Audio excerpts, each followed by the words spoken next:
Andrew, you played DC before. It's a very intense game. You would know that from being at Red Bulls. It was kind of cluttered at times, a lot of direct play.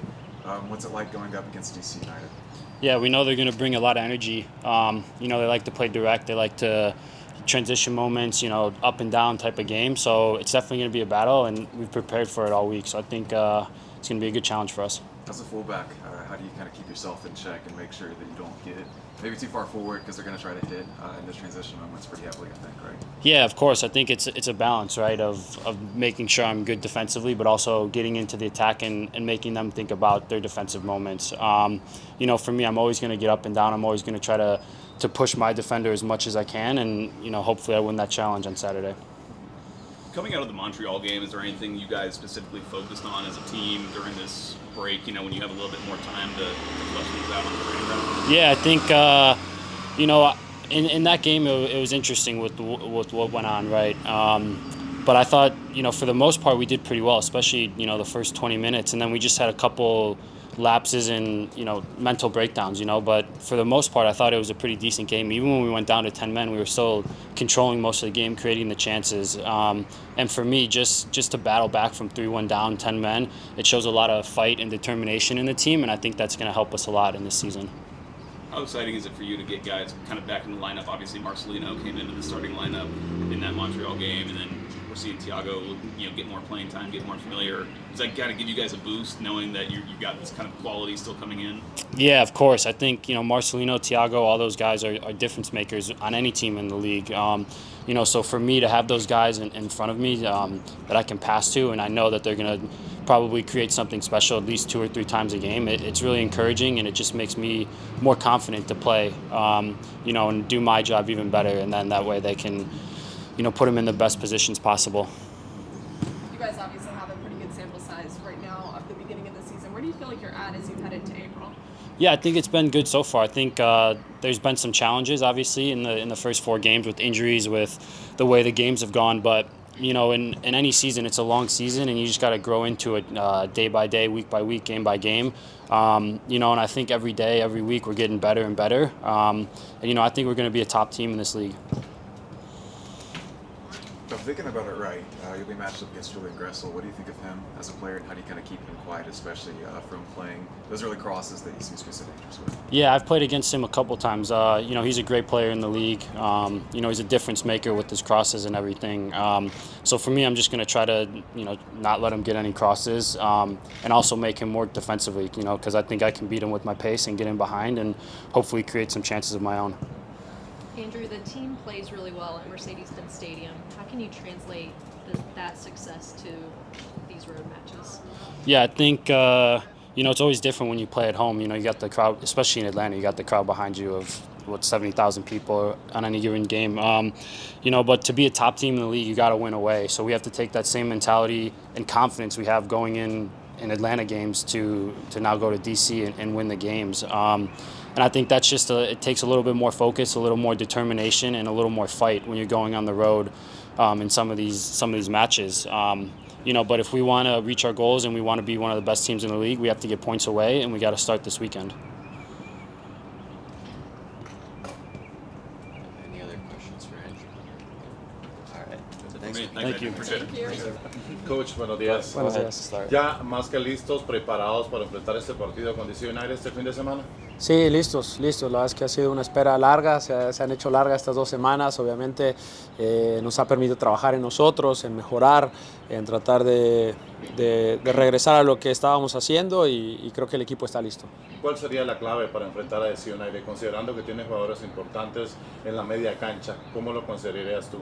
Pues yo creo que eso, el jugar, el tener intensidad con la pelota. Creo que ellos son un equipo muy intenso con y sin balón, pero creo que si nosotros imponemos nuestra forma de jugar con intensidad con la pelota, tocar y mover, generar espacios, movimientos, creo que eso nos puede dar mejores posibilidades y probabilidades para ganar este partido, pero obviamente entendiendo que ellos son un equipo que saben lastimar, que saben hacer daño, tienen gente al frente muy capaz y sobre todo es un equipo que nunca renuncia a atacar y eso es algo peligroso que habrá que tener en cuenta, sobre todo en las transiciones, pero para mí es un partido donde nosotros tenemos que tener mucha intensidad con el balón. Gonzalo, I'm Doug today. Yes. Yeah. Okay. So you wanted to know about the availability of the international guys, Miles, Hernandez, and Joseph. Yeah, well, we are waiting for them. Obviously, Ronald and Joseph, they are just doing the regen and checking with the physios and all that, so we will see. Miles will arrive later, and we will see also how he is. We will evaluate and we will make a decision later this afternoon. So I cannot give you any updates on that, but we expect them to be available. Then also Tyler Wolf and Caleb Wiley, they were with the under-20s in Argentina, which make us very happy for them. It's a good experience. They were very happy that Messi was watching their games and watching some sessions, so they were very, very happy. And so it's a good experience for those two kids who are also available for this game. I want to ask also about some tactical tweaks you guys made in the last game. In particular, Marcelino was, it seemed, on the wing for the most part. He's kind of had, we've tried that experiment a few times in Atlanta, it seems like, and it hasn't particularly worked out. What did you think of his play on the wing, and is that a spot for him going forward? Yeah, maybe not. Maybe we as coaches were stubborn and we don't learn from mistakes or whatever. I still think that he can be very, very good on the flank. He's very good dribbler. He's very creative in there. So it's nothing like, for me, positions and saying he's a winger, he's an attacking midfielder. It's just the initial setup and maybe more for defending purposes. But once we are in possession of the ball, I want a lot of rotations. So when I say yes, starting on the wing, yes, but coming inside in the pocket and then allowing Andrew Gutman to be the winger actually in terms of positioning. So for me, it's a work in progress where we have to still see where he fits better, if Thiago is in the team, if Jake Moran is in the team, if Tyler Wolf is in the team, which is the best combination for him and for the others. So that's what we see in the training sessions, and we will see. Maybe I change him. I have to see where he can be more valuable for the team. Going back and looking at the chances Montreal created, it seemed like Ozzy would press, and then it seemed like Mateus would be kind of caught on an island in the midfield and having to do a lot defensively in transition. How do you kind of keep that from happening against a DC United team that likes to hit in transition, likes to be very direct? Yeah, well, we solved that one. I think we saw what we did right, because at the end of the game we were actually pressing very good Montreal. We were regaining the ball in very good areas, but after that we start not to be as intense as we need to be, as the timing of our pressure was a little bit not as how can I say, as quick as we needed. But also like that understanding for Matias and Ossie, I think they are very good. They understand each other very good. Sometimes it can look as Ossie solo here and then Matias more aggressive pressing with the other attacking midfielder, or it can be 2 and 1, which is more a 4-2-3-1 at times defensively, depends of the position. So I think they understand those roles and those tactical tweaks for a more stable defensive shape. With the team as direct as DC United, how do you handle that? How do you handle that pressing and level of intensity? Well, first of all, again, trying to be good with the ball. I think that's the key for us. If we're good with the ball, we don't give them a lot of chances to be direct, to be on the front foot. So we have to be good on the ball, brave on the ball, trying to put all of our concentration on connecting my passes, on passing on the right foot, passing on the right pace, play and move, creating rotations, attacking the spaces that we want to attack. And I think that's the way. Obviously, we understand that they really like to be direct. They don't want a lot of possession. They want to be direct. 2-3 passes, they go long, and then they come for the second ball, and then they are very good at attacking the back line. So obviously, we train how to try to cover that, and hopefully that can work. ¿Cómo va la recuperación de Luis Araujo? Muy bien, muy bien. De hecho, yo creo que podría estar cerca. Vamos viendo cómo va evolucionando. Ha estado entrenando todavía por separado, pero la verdad es que somos muy optimistas con él. Hay veces que toma más tiempo del debido porque es un jugador muy explosivo y no queremos correr ningún riesgo y queremos tenerlo para el resto de la temporada. De nada nos sirve apresurarnos ahora y decir, ok, vamos a que esté para DC United y apresurar los tiempos y después esté fuera más tiempo del debido. Queremos ser muy cuidadosos con él, es un jugador muy importante para nosotros y queremos que regrese bien, más allá de que queremos que regrese pronto, ¿no? ¿Cómo ves la clasificación de México y Estados Unidos al Mundial de Qatar 2022? Bien, pues muy contento por los dos. De alguna forma, bueno, siempre apoyaré mucho más a México y muy contento por mi gente, por mi país. Creo que más allá de todo lo que se ha hablado, de si el entrenador, de si esto, que si los jugadores, pues empatamos en puntos con el primer lugar y estamos ahí en segundo lugar y es un equipo que hizo lo necesario para estar en un mundial y ahora ojalá se preparen muy bien y puedan ser esa generación que marque una nueva pauta en el fútbol mexicano. Ojalá que sea así. Y por Estados Unidos, pues también contento. Hay muchos jugadores ahí que conozco, que tengo la oportunidad de trabajar con ellos y que pues me pone muy contento por ellos y por el fútbol de Estados Unidos, que estén en una Copa del Mundo, dado que la pasada no estuvieron. Entonces es bueno para Estados Unidos estar en Copas del Mundo y que se acostumbren a esa alta competición. ¿Te gustaría algún día entrenar alguna de estas dos selecciones, tanto México o Estados Unidos, considerando que sé positivamente que están puestos los ojos en ti, que estás entrenando al Atlanta United y que hay muchos medios, no solo medios, también la gente importante de la Federación Mexicana de Fútbol que tienen los ojos puestos en ti, así que ¿te gustaría entrenar a México o a los Estados Unidos algún día? Bueno, ya veremos. Sí tengo muchos sueños, entre ellos está obviamente dirigir selecciones nacionales. Si es la de mi país, obviamente, pues es un orgullo, un honor, es algo que, bueno, uno, como te decía, son sueños que uno tiene, pero hoy en día estoy solo Atlanta United. No quiero pensar en nada más, solo estoy en Atlanta United, quiero ganar con Atlanta United, quiero estar muchos años con Atlanta United. Soy muy feliz estando aquí en esta posición y quiero alargarlo lo más posible, dando títulos y ganando muchas cosas acá. Esa es la realidad. Ahora, en el futuro, bueno, ojalá y nos toquen proyectos interesantes y uno de ellos ojalá que pueda ser alguna selección nacional. Coach, the U.S. qualified for a spot in the World Cup. What would you like to say about Miles and his contributions to the national team? Yes, very happy. I just said it in English, but I'm sorry, in Spanish. But very happy for the U.S. national team, for the country. I think taking consideration that they were not in the last World Cup. I mean, this is a big achievement for them, for this generation. It's a very, very good generation of players, young, talented, in big clubs in Europe. So very happy for them. I have had the fortune to work with three of them, Miles, Christian Roldan, and Jordan Morris. So very happy for them in a personal level. And then obviously for the whole country, I think it's a good achievement. And just congrats for this qualification to the World Cup. I'm going to ask you to repeat that question again because I wanted to ask you about Luis Araujo as well, just like how he's coming along. Yeah, he's progressing well. He's still training with the physios on the side before our training sessions, but he's progressing very well. Sometimes, again, these type of injuries take longer. We always say 4 to 6 weeks. We don't know the timelines, especially for a very explosive player.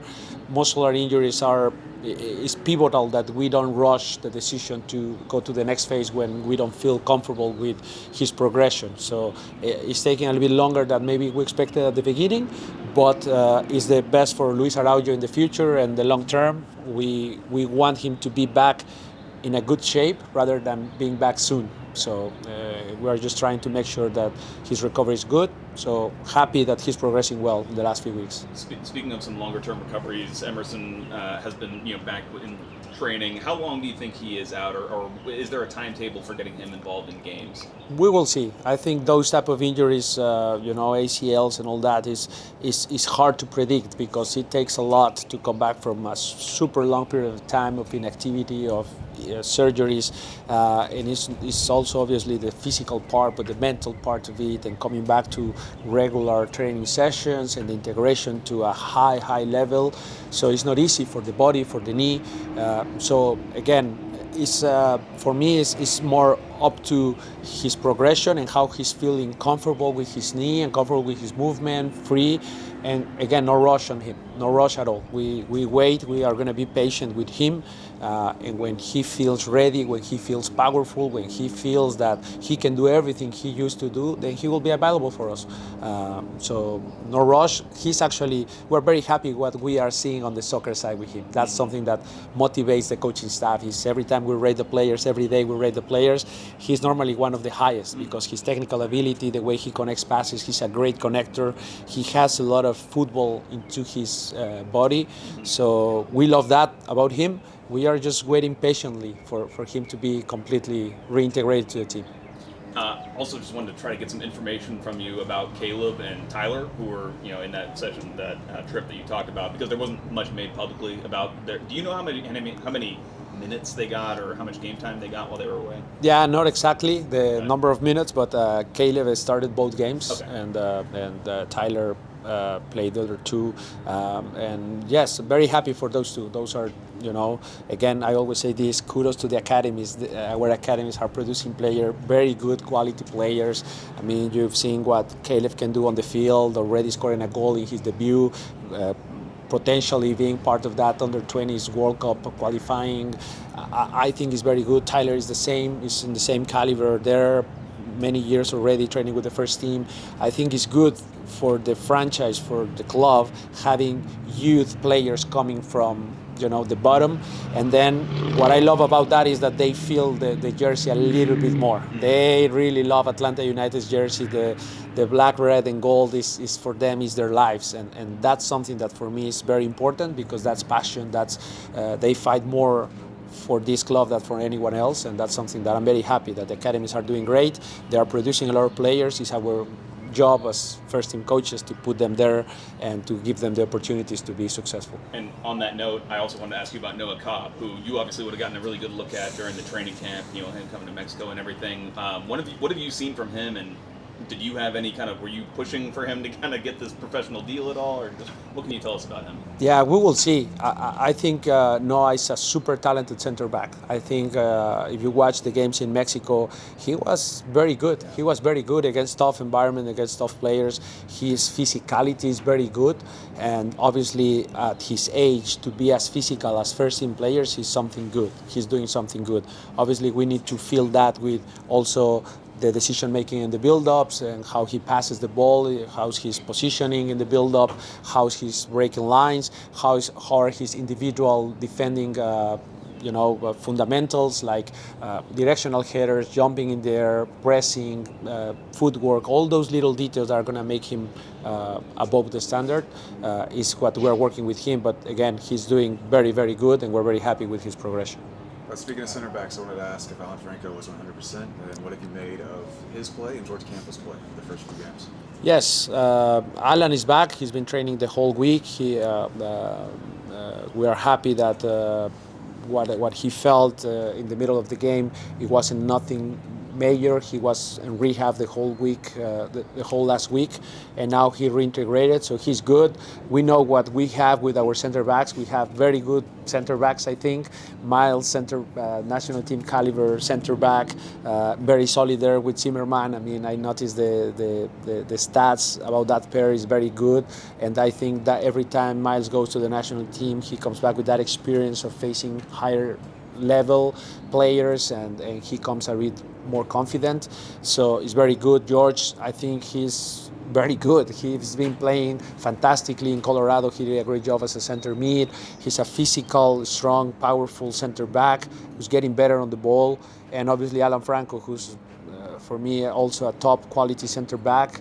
He comes from Independiente. It's not easy to play in those teams, playing Copa Libertadores. He has a lot of experience under his belt, and I mean, it's competition for me. It's just competition. It's just whoever is the best one is going to play, and I'm going to try to see which pair also solidifies our back line, and similar to what I said about Zimmerman and Miles, who's the best pair. I have to see which one works better there with the back four, and when we talk about that, we have to give them some time. At times it's working with a pair for 3-4 games, see what they can give us, maybe change it if it is worth it, and that's how I see that group of center backs. And not forget about Alex De Jong as well, who's always training very hard. He's always very good, training as a center back. So I feel that I have a good group of center backs in my team. Hablando de recuperados y lesionados, hablamos con Santiago Sosa, dice que está al 100% listo para jugar los 90 minutos, estará viajando con el equipo y sí, tendrá minutos contra DC United. Bueno, ya veremos, obviamente viajará, pero me encanta que Santi es un jugador que se pone retos siempre, que es un jugador que todos los días quiere estar al 100%, pidiendo entrenamiento extra. Es una mentalidad bastante buena la que tiene Santiago y me gusta mucho, y es mi trabajo simplemente ir viendo cómo va la progresión después de una cirugía. No podemos olvidarnos que él viene de una cirugía antes de la pretemporada, en las vacaciones, que no hizo la pretemporada con nosotros, que hubo tuvo problemas ahí con la visa y estuvo 3 semanas en Argentina. Entonces yo tengo que asegurarme que la progresión y lo que vamos viendo de su progresión física sea la adecuada para que él pueda estar listo lo más pronto posible para jugar 90 minutos. Creo que está cerca porque entrena muy bien, pero es mi trabajo observar esos detalles para ver cuándo estará listo. Y también ahí habrá competencia, ¿no? También ahí hay mucha competencia, tengo muchos mediocampistas muy capaces y comenzará esta lucha por un lugar, incluso hasta por un lugar en la banca a veces. Y bueno, así es el fútbol, así es cuando estás en buenos equipos, hay mucha competencia. Es buena la rivalidad. Sí, claro, por supuesto que es bueno esa competencia interna. Gracias, coach. Perfecto. everyone. Yeah. Thank you. Thank you very much.